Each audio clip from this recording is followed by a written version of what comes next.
Bom dia, a paz do Senhor Jesus, aos meus amados irmãos, amigos. É mais um momento que Deus tem nos dado aí de nós estarmos aqui para louvar, engrandecer, magnificar ao seu poderoso nome. E eu quero convidar os meus amados irmãos, amigos, para nós estarmos aí orando, clamando ao Senhor, colocando diante dele as nossas necessidades, tudo aquilo que verdadeiramente nós temos passado, né? E eu louvo, engrandeço, magnifico o nome do nosso Deus, Ele que vive e reina para todo sempre. Que nessa manhã seja assim um tempo de bênção na minha vida e na tua vida. Então vamos agradecer ao Senhor por tudo que Ele tem feito, por tudo que Ele ainda há de fazer. Amém? Pai Santo, Pai querido, Pai amado, muito obrigado, ó Deus, por essa oportunidade que temos, ó Pai, de estarmos reunidos no Teu poderoso nome. Assim, Deus, em nome de Jesus, ó Pai, nos fortalece. Derrama sobre nós do Teu Santo Espírito, da Tua sagrada presença, do Teu grande amor. Derrama sobre nós, ó Pai, de tudo aquilo que o Senhor tem feito, ó Pai. Aleluia, para conosco. Pois o Senhor, ó Deus, é Deus que transforma, o Senhor é Deus que liberta, o Senhor é Deus que faz infinitamente mais do que nós temos pedido, do que nós temos pensado. O Senhor pode transformar, o Senhor pode, Senhor Deus, fazer, Senhor Deus, com que nós sejamos uma bênção nas tuas mãos. Assim, Senhor Deus, eu louvo, engrandeço, magnifico o teu nome. Pai Santo, Pai querido, Pai amado, toma, Senhor Deus, a tua amada igreja nas tuas mãos, ó Pai. Toma, Senhor Deus, nossos amados irmãos e irmãs, ó Pai, que tem nos acompanhado, Pai, as nossas famílias, ó Pai. Esteja, Senhor Deus, olhando, Senhor Deus, com teus olhos favoráveis, ó Pai, para todo aquele, Senhor Deus, que tem clamado ao Senhor, que tem colocado a sua vida no altar. Assim, meu Deus, meu Pai, eu louvo, engrandeço, magnifico, exalto, Senhor Deus, o teu poderoso nome. Faça, Senhor Deus, resplandecer da tua glória sobre nós. Assim, Senhor Deus, eu louvo, engrandeço ao Senhor. Venha, Senhor Deus, com teu poder, com a tua unção, com teu sobrenatural nessa manhã, no nome santo do nosso Senhor e Salvador Jesus Cristo. Amém? Minha irmã Marina, oh Deus de Israel, seja bem-vinda, minha irmã Marinês Salles, né? Que Deus esteja te abençoando aí, operando maravilhosamente, no nome santo do nosso Senhor e Salvador Jesus Cristo. Amém? Seja bem-vinda, Deus te abençoe, Deus te proteja, Deus te guarde e Deus esteja fazendo infinitamente mais sobre a tua vida, sobre a vida de cada um, em nome de Jesus. Amém? Eu esteja abençoando aí as minhas sobrinhas, Deus esteja abençoando aí todas vocês, minhas irmãs, minha família aí, que Deus esteja operando de uma forma assim maravilhosíssima, no nome santo do nosso Senhor e Salvador Jesus Cristo. Amém? Glórias a Deus. É tempo de bênção, é tempo de nós estarmos colocando a nossa vida no altar e nós temos aqui o privilégio de estar falando com Deus e ministrando segundo o poder do Espírito Santo, desse Deus que opera tanto querer conforme efetuar na minha vida, nas nossas vidas, no nome santo do nosso Senhor e Salvador Jesus Cristo. Amém? Glórias a Deus, aleluia. Maravilhoso é Deus para nos transformar, para fazer infinitamente mais do que nós temos pedido, do que nós temos pensado. Amém? Então que seja assim, verdadeiramente um tempo de nós estarmos adorando e magnificando o nome daquele que vive e reina para todos sempre. Amém? Nós estamos aí na programação do Tabernáculo do Deus Altíssimo, uma programação da Igreja Assembleia de Deus, Ministério Efraim de Deus de Cascadura, situada aqui na Travessa Souza Andrade, número 123, bairro Cascadura, Rio de Janeiro. Eu sou o pastor Carlos Salles, pastor idealizador e responsável por esse trabalho. Nós estamos trabalhando aí o livro dos mártires, né? Temos falado da historicidade da igreja. John Fox, ele diz que na realidade é uma denúncia das atrocidades que fizeram com os nossos amados irmãos no passado, né? Então a gente louva e engrandece o nome santo do nosso Senhor e Salvador Jesus Cristo, porque Ele tem cuidado de nós, Ele tem verdadeiramente operado de uma forma assim transbordante. Então que venhamos aí no nome santo do nosso Senhor e Salvador Jesus Cristo colocar a vida, nossa vida no altar. Então, dando sequência aqui, hoje nós começamos esse trabalho às 7 horas da manhã e nós vamos estar lendo o capítulo 5 aí de Tiago. Quero convidar aos meus amados irmãos para abrir a Bíblia no capítulo 5 de Tiago, para nós estarmos louvando, engrandecendo e magnificando o nome santo do nosso Senhor e Salvador Jesus Cristo. Também quero deixar com os meus amados irmãos aí os dias de cultos aqui na Travessa Souza Andrade, né? São sempre às terças-feiras, às sextas-feiras e aos domingos, sempre às 19 horas. Você que não tem um lar cristão, faça da nossa igreja a sua casa, você será muito bem-vindo. Também tenho deixado 2 links aí dos meus YouTubes e peço aos amados irmãos e irmãs que estejam aí assistindo os vídeos, deixando seu like, se inscrevendo no canal para serem comunicados a respeito de novos vídeos, amém? Então sejam bem-vindos todos nessa manhã, que Deus esteja aí nos abençoando. Abra aí, aleluia, a sua Bíblia, né? Em Tiago, capítulo 5, para nós estarmos terminando aí o livro de Tiago, amém? Então que Deus esteja aí fazendo infinitamente mais do que nós temos pedido, infinitamente mais do que temos pensado, que seja assim um tempo de bênção na minha vida, na tua vida, na nossa vida, em nome santo do nosso Senhor e Salvador Jesus Cristo, amém? Tiago, capítulo 5, vamos estar aí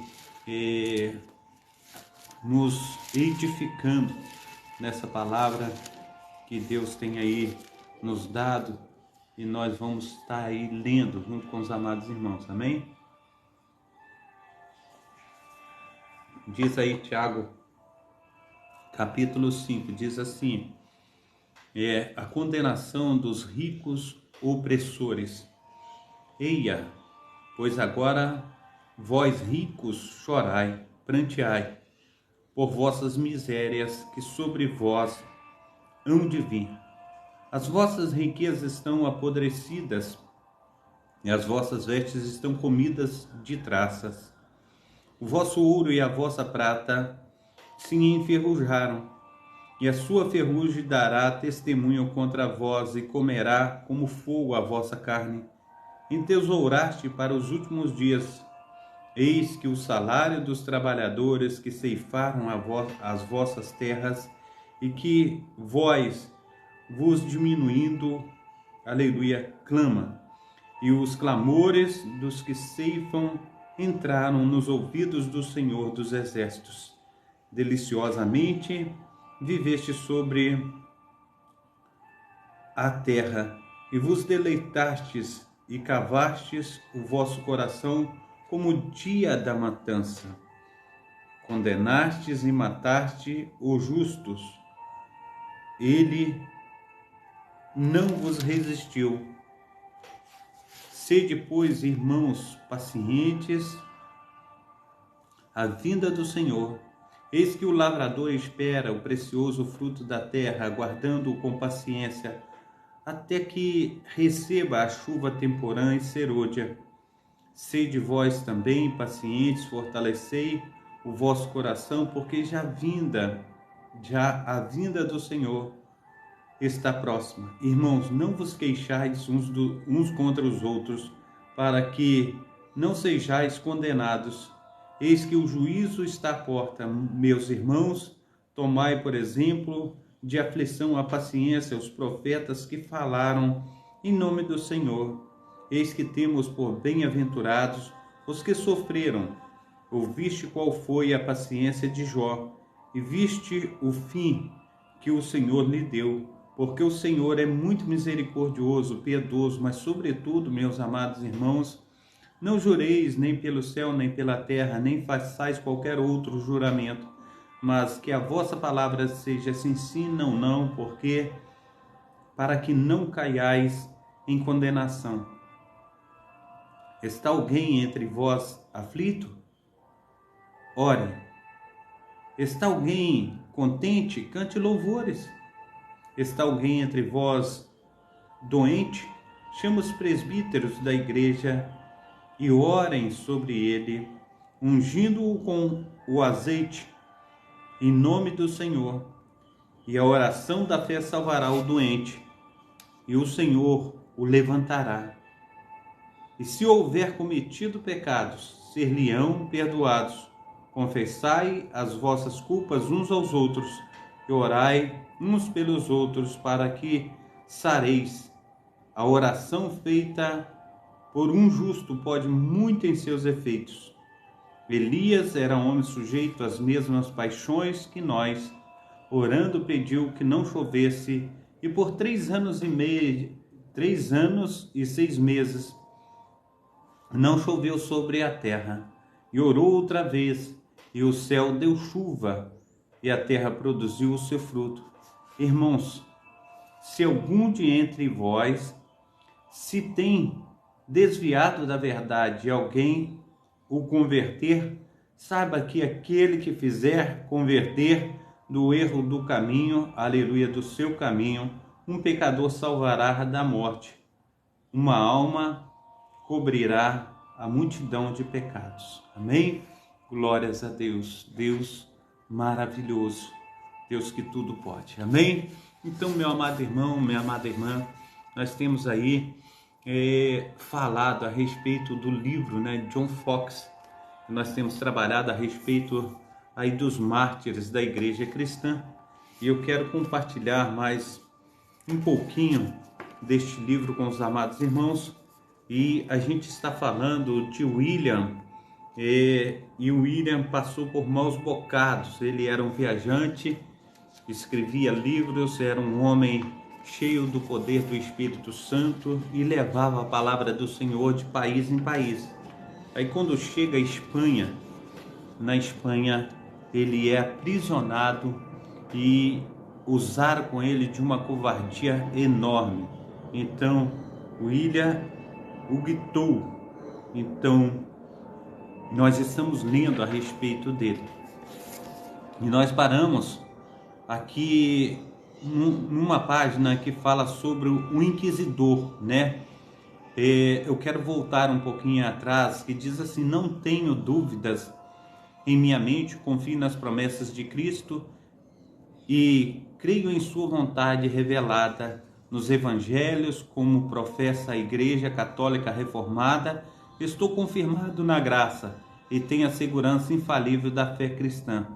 O inquisidor então o acusou: você não é cristão, mas um herege, um filho da perdição. O preso retrucou ao afirmar que não fazia parte da natureza e da essência da religião convencer com torturas e insultos, mas com argumentos extraídos das Sagradas Escrituras, e que todos os outros métodos eram ineficazes.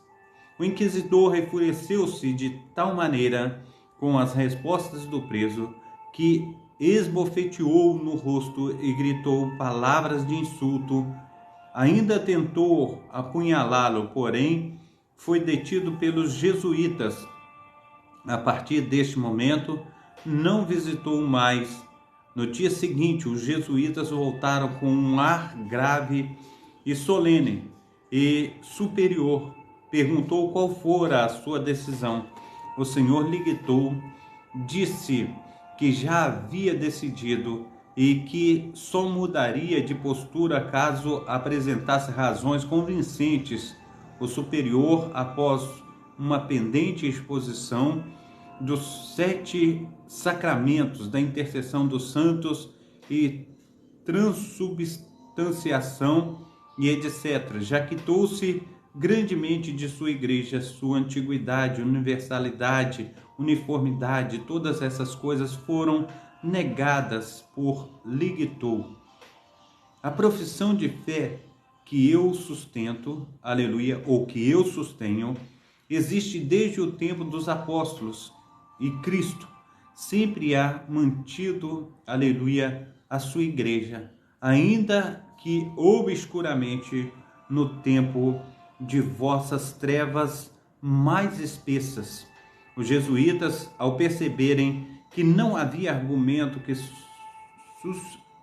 surtissem efeito, que a constância do preso não seria abalada pelos tormentos, nem pelo medo da cruel sentença, que certamente seria pronunciada e executada, deixaram-no, após graves ameaças, ao 8º dia, o último de sua inquisição, quando se pronuncia a sentença, retornaram, porém, diferentes em suas palavras e conduta. Depois de muito repetir os mesmos argumentos mencionados anteriormente, pretenderam mostrar, com falsas lágrimas nos olhos, que sentiam de coração sua morte e, sobretudo, a perda de sua preciosíssima alma.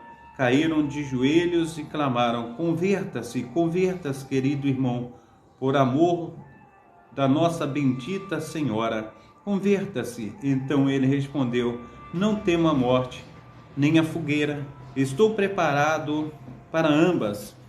Os primeiros efeitos do Senhor ligitou, sentiu de sua decisão, desde o tribunal sanguinário, foi a sentença que determinava castigá-lo naquela mesma noite, com 11 torturas, caso não morresse durante sua aplicação, o que era, aleluia, de se esperar. Seria depois da Páscoa levado a Granada, para ali ser queimado até as cinzas. A primeira parte da sentença foi executada naquela noite de forma bárbara, porém Deus concedeu forças tanto ao seu corpo como à sua mente para manter-se firme na verdade e sobreviver aos horrendos castigos. Satisfeitos, os bárbaros colocaram o preso novamente na carruagem e devolveram-no à masmorra. Na manhã seguinte recebeu o auxílio do escravo turco já mencionado, que trouxe escondido nas mangas da roupa algumas passas e figos que ele comeu com o resto de forças que lhe ficara. Graças a esse escravo, que encontrara meios de levar-lhes algumas frutas 2 vezes por semana, o Senhor litigou, sobreviveu tanto tempo em situação desumana. Quão extraordinário e digno de menção é este pobre escravo, mesmo criado com base nos ensinos de seus profetas e de seus pais, e detestando os cristãos ao máximo, sentiu-se tão afetado pela terrível condição de litigou que caiu enfermo, e assim esteve por 40 dias durante a doença do escravo. O preso foi atendido por uma escrava negra que, por conhecer a casa e a família, encontrou meios de dar-lhes maior auxílio que o turco. Trazia víveres a cada dia e um pouco de vinho. O tempo transcorrera de tal maneira e a situação era tão horrenda que o Senhor litigou, esperava ansioso o dia que, estabelecido o fim de sua vida, viria também o término de seus temores, de seus tormentos, de seu sofrimento. Entretanto, suas deprimentes expectativas terminariam por uma feliz intervenção divina. Um cavaleiro espanhol de alta classe chegou de Granada a Málaga.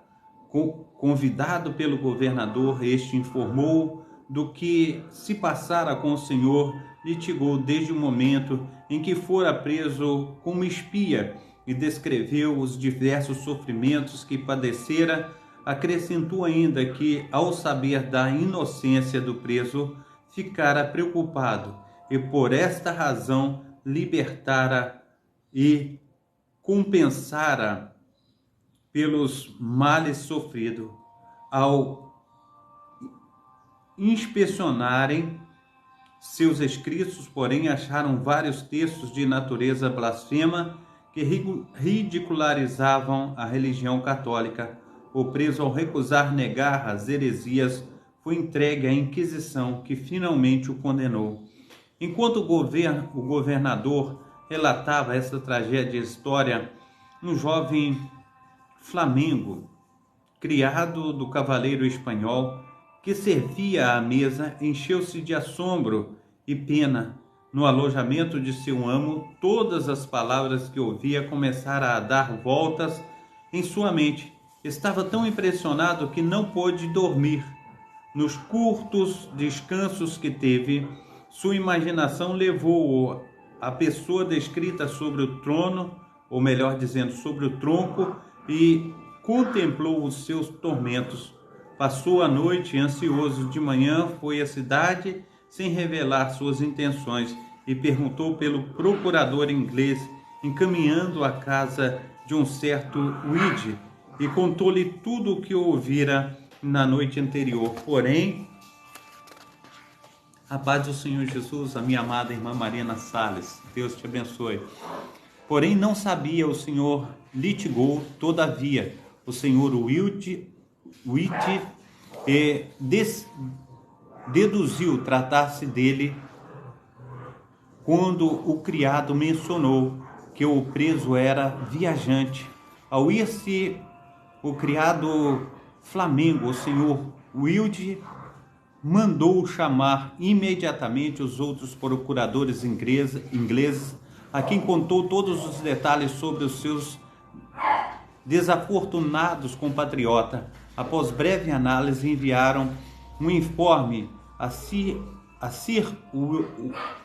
Walter Aston, embaixador inglês perante o rei da Espanha em Madrid.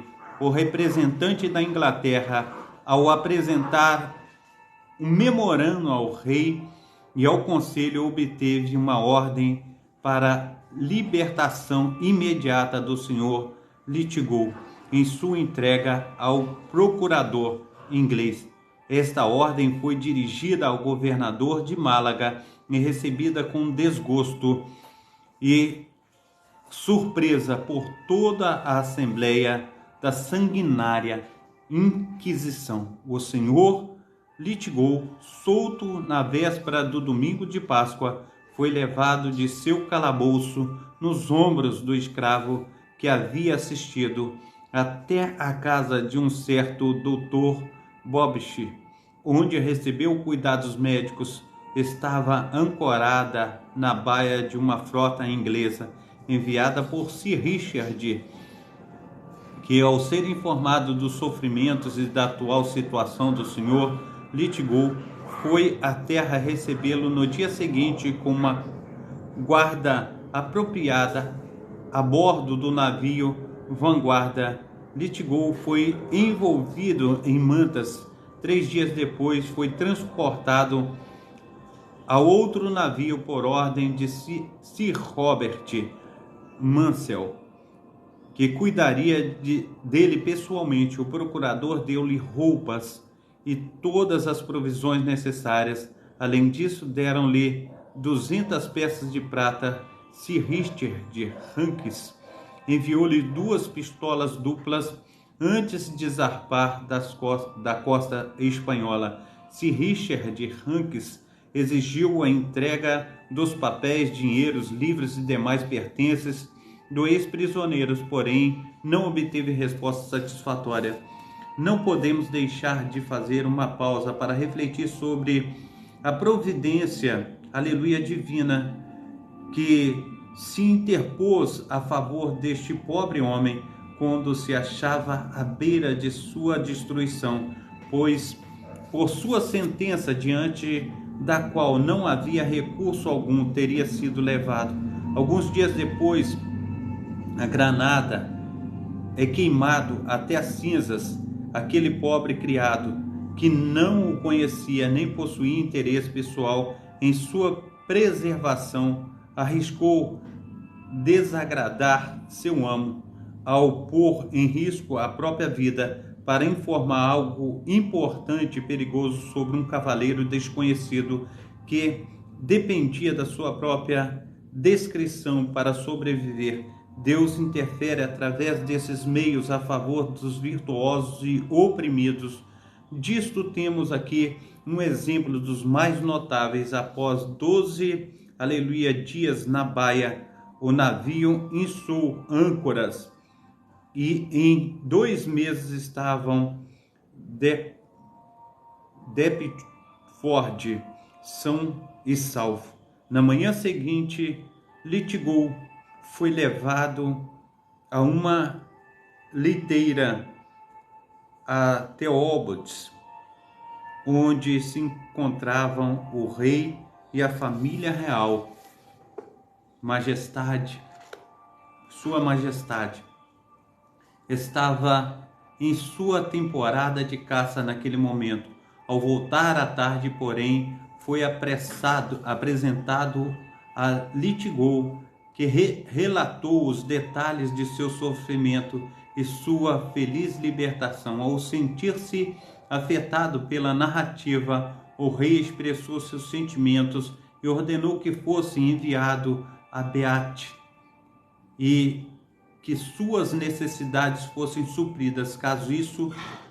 Com isso e pela graça de Deus, o Sr. Lithgow foi restaurado de uma mísera condição a grande saúde e força. Entretanto, seu braço esquerdo foi para sempre inutilizado. Apesar de todos os esforços, o Sr. Lithgow jamais obteve a devolução de seu dinheiro, bens, mesmo com o rei e os ministros de Estado a seu favor. É bem verdade que Gontmore, embaixador espanhol, prometeu-lhe a devolução de todos os seus bens, além de 1000 libras em moedas inglesas, como indenização pelas torturas. Essa soma deveria ser paga pelo governador de Málaga. Contudo, as promessas não passaram de palavras, apesar de ser o rei uma garantia de seu cumprimento. O astuto espanhol encontrou meios para tapeá-las. Ele exercia demasiada influência sobre o conselho inglês naquele pacífico reinado, quando a Inglaterra permitiu-se ser intimidada a uma escravizada complacência por parte da maioria dos estados e reis da Europa. Graças a Deus, o Senhor Lithgow, ele foi liberto pelas mãos do nosso Senhor e Salvador Jesus Cristo. Amém?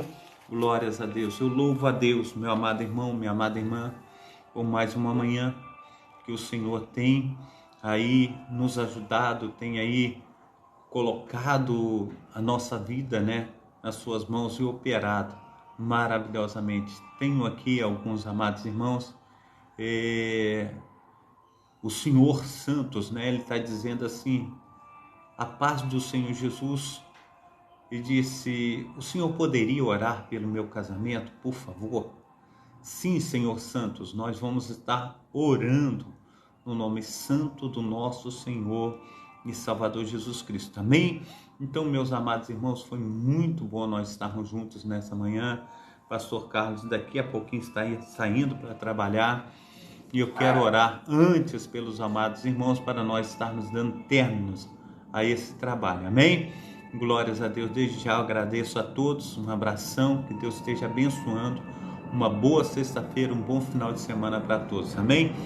Pai Santo, Pai querido, Pai amado, no nome santo do nosso Senhor e Salvador Jesus Cristo, ó Pai, é uma honra, Pai, poder trabalhar por Senhor.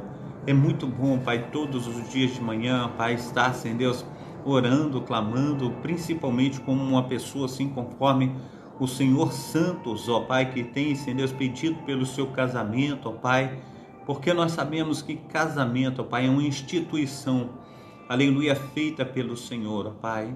E o Senhor abençoa, Senhor Deus, o Senhor transforma, Senhor Deus, o Senhor faça verdadeiramente mais, Senhor Deus, na vida do Senhor Santos, ó Pai, da sua esposa, que o Senhor venha operar, Senhor Deus, assim, Senhor Deus, nós te pedimos encarecidamente, Pai, pelo teu favor, pela restauração, Senhor Deus, do Senhor Santos, aleluia, e seu casamento. Assim, Pai amado, Pai querido, Senhor Deus, opera, Senhor Deus, segundo o mover do teu Santo Espírito, ó Pai, e faça, Senhor Deus, com que verdadeiramente, Senhor Deus, venha transformar, Senhor Deus, da água para o vinho. Assim, Senhor Deus, nós te pedimos, ó Pai, que os teus filhos e filhas, ó Pai, estejam recebendo do teu grande amor, do teu grande poder, transformando-os, ó Pai, para a honra e glória do teu nome. Dá saúde, paz, alegria, prosperidade, e faça, Senhor Deus, infinitamente mais do que nós temos pedido, infinitamente mais do que nós temos pensado, porque é tempo de bênção, é tempo de nós estarmos colocando a nossa vida no teu altar. Abençoa, Senhor Deus, os meus amados irmãos, as minhas amadas irmãs, que têm estado, Senhor Deus, com teu filho, ó Pai, todos os dias nessa manhã. Assim, Senhor Deus, eu honro, Senhor Deus, o teu nome, ó Pai, com a minha oração, aleluia, com a minha devoção, com a minha entrega, assim, Pai, no nome santo do nosso Senhor e Salvador Jesus Cristo, esteja nos protegendo, nos guardando, livrando do mal. Assim, Senhor Deus, eu oro, Senhor Deus, e peço que o Senhor esteja fazendo infinitamente mais do que nós temos pedido e pensado, no nome santo do nosso Senhor e Salvador Jesus Cristo. Amém? Deus abençoe, Deus proteja, Deus guarde, Deus faça infinitamente mais na vida de cada um dos meus amados irmãos e irmãs nessa manhã. Amém e amém. Receba a bênção apostólica. Amém? Quero dizer à minha irmã Maria Inês, que foi um prazer estar contigo nessa manhã, que apareça mais vezes, né? Que Deus esteja te abençoando aí, operando maravilhosamente em nome de Jesus. Também, irmã Mariana Salles, um abração aí, que Deus esteja guardando a ti, guardando a sua família e fazendo infinitamente mais na vida de vocês, amém? Então, um abração aí, Deus abençoe, Deus guarde, receba a bênção apostólica. Que o grande amor de Deus o Pai, que as ricas consolações do Espírito Santo e que a graça de nosso Senhor e Salvador Jesus Cristo esteja sobre todos vós que esperam ansiosamente a vinda do Messias, e todos digam amém e amém. Amém? Fica com Deus. Deus abençoe.